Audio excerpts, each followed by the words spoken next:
আর এইভাবে 16 বৎসরে কিতাব লেখছে। প্রত্যেক হাদিস, শুধু হাদিস লেখেন নাই, গোসল করেছেন, 2 রাকাত নামাজ পড়েছেন, এরপরে হাদিস লিখছেন। এই 16 বৎসর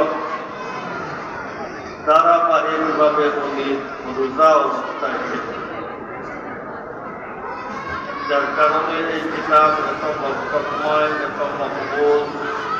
কোরআন শরীফের পরে মুসলমানদের কাছে সবচেয়ে মকবুল কিতাব বুখারী।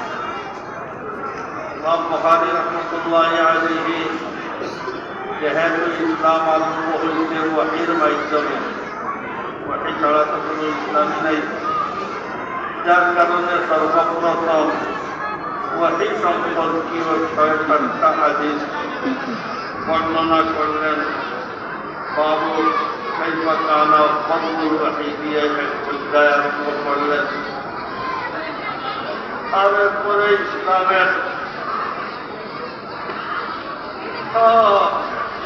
মসলা মাসাইল, মানব জীবনের সেই ব্যাপারে যত হাদিস এইগুলো এখানে বর্ণনা করলেন।